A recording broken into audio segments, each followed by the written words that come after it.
Hi, I'm Sheila Rookde, Vice President at Livingston State Bank.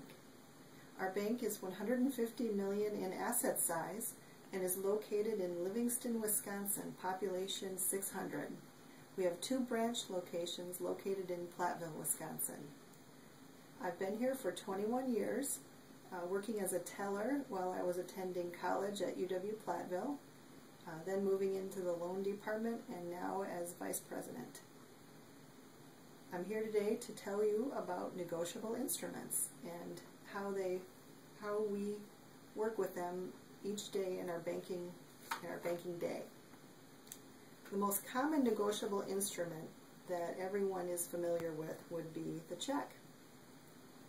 Our tellers accept these checks for deposit into a customer's account or for cash, or exchanging them for cash. The most important thing that our tellers do is to verify that the check has not been altered or forged. If a check is altered or forged, they have the right to refuse it, giving it back to the person attempting to deposit it. The next thing to check for is an endorsement, to make sure that whoever the check is made payable to has in fact signed the back of the check, and verifying their identity that they are one and the same. You need to verify the dollar amount that the check is written for, and if there's a discrepancy between what's written, the numbers that are written, and the words that are written, the words are always take priority. Also, any legend on a check, for example, if the words void after 90 days are written on a check, those are not applicable. Those do not have to be honored. We also check for the date that is written on the check. Legally, we do not have to accept a check if it is more than 6 months old, but most banks in this area do not follow through with that process and refuse a check. They process the check and take the risk of taking on any liability. The second kind of check that we use on a daily basis are cashier's checks, and these are checks that are drawn on a bank. We, the bank, sell these to our customer. We have to fill in the name of the remitter and pay to the order of and the dollar amount, and we, as officers of the bank, are required to sign the checks. These checks are essentially guaranteed payment. So we have to be very cautious, and we have to ensure that the funds that we are using, that the customer is using to purchase the check, are in fact guaranteed.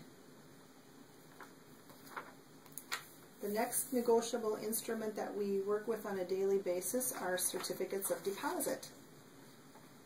Customers are able to purchase a certificate of deposit or a CD from the bank, allowing us to use their cash for a certain amount of time. In exchange for that, we pay them a set rate of interest. For example, right now a 1-year certificate of deposit rate is 0.70%, and you're able to deposit any amount in the certificate that you wish. Our bank certificate of deposits are in fact not negotiable and not transferable. And these are the CDs that are used at the local bank level. If you are in a larger bank, there are certificates of deposit that are negotiable and transferable. In fact, our bank may invest in a deposit or a certificate of deposit from a larger bank. We would purchase that from a larger bank, and it would be transferred to us.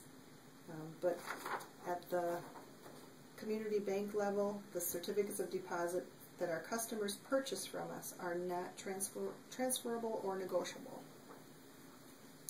A third negotiable item that we work with each day are our notes or loan agreements.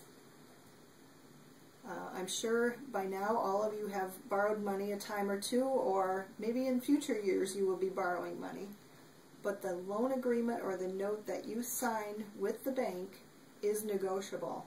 And what that means is that our bank can sell the loan to an investor or to another bank. the majority of the home loans that banks are giving are being sold. We are signing the documents transferring the ownership of that loan to Fannie Mae, Freddie Mac, or the Federal Home Loan Bank. That's quite common, and I'm sure you'll all have an experience with that sometime in the future, at some point in your life. And a fourth form of negotiable instruments are letter of credit agreements. Oftentimes our business customers, our commercial customers, have suppliers or companies that they do business with that require them to provide a letter of credit.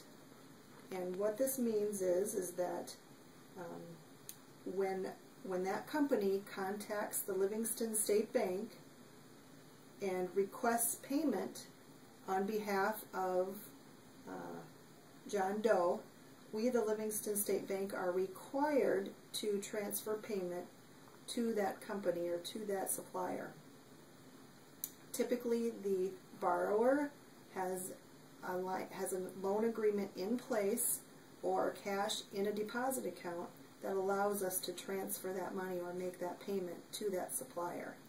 It's quite common for the Department of Transportation to require letter of credit agreements to ensure that their fees and dues are paid on time.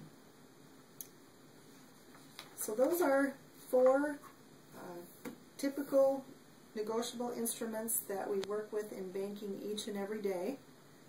And I hope that this has been helpful, and I wish you good luck with the rest of your semester. Thank you.